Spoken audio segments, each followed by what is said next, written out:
کسی صاحب نے پوچھا کہ اللہ تبارک و تعالیٰ کے لیے اوپر والا کہنا کیسا؟ جواب سماعت فرمائیے، اللہ تبارک و تعالیٰ کی ذات کے لیے لفظ اوپر والا بولنا یہ شرعاً ممنوع ہے کہ اس لفظ سے اس کے لیے جہت یعنی سمت کا ثبوت ہوتا ہے، اور اس کی ذات جہت یعنی سمت سے پاک ہے، جیسا کہ شرح العقائد صفحہ نمبر 60 پر علامہ سعد الدین تفتازانی علیہ رحمہ فرماتے ہیں اللہ تعالیٰ مکان میں ہونے سے پاک ہے، اور جب وہ مکان میں ہونے سے پاک ہے تو جہت یعنی سمت سے بھی پاک ہے،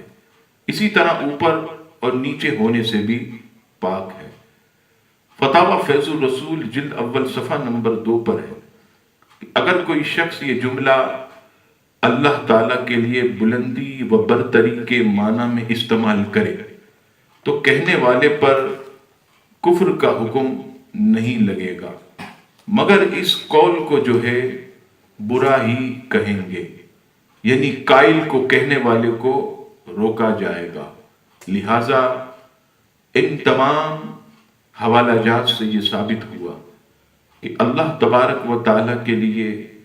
اوپر والا کہنا یہ ممنوع ہے، اور بعض صورتوں میں جو ہے یہ کفر بھی ہوتا ہے۔ اللہ تبارک و تعالیٰ ہم سب کو اپنے اسم جلالت کا خوب احترام کرنے کی توفیق عطا فرمائے، آمین۔ جیسا کہ آپ احباب کے علم میں ہے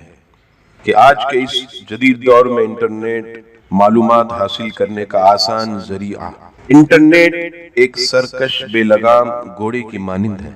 جس پر جو چاہے جیسی چاہے معلومات ڈال سکتا ہے، چاہے اس سے کروڑوں لوگوں کی دل آزاری ہوتی ہو، لیکن صہیونی طاقتوں نے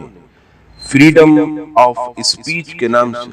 ایک طوفان بدتمیزی برپا کیا ہوا ہے جس کا ہدف خاص طور پر اسلام، مسلمان اور سید عالم صلی اللہ تعالی علیہ وسلم کی شان میں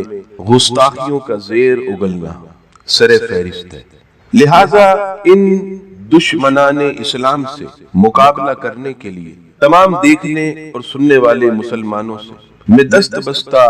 عرض کرتا ہوں کہ آپ ہمارے ساتھ مل کر اس جہاد میں حصے دار بنے اور دیے گئے لنکس ٹویٹر اور گوگل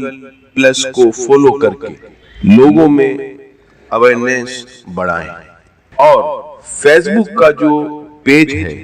مولانا شہزاد ترابی، اس پر اپنے ریویو دیں اور پیج کو لائک اینڈ شیئر کریں اور پوسٹ کو لوگوں تک پہنچائیں، اور یوٹیوب کے چینل شہزاد ترابی کو سبسکرائب کریں اور لوگوں میں اللہ تبارک و تعالیٰ کی رضا کی خاطر دین کا پیغام ویڈیو کے ذریعے عام کریں۔ اللہ تبارک و تعالیٰ ہم سب کا حامی و ناصر ہو، آمین۔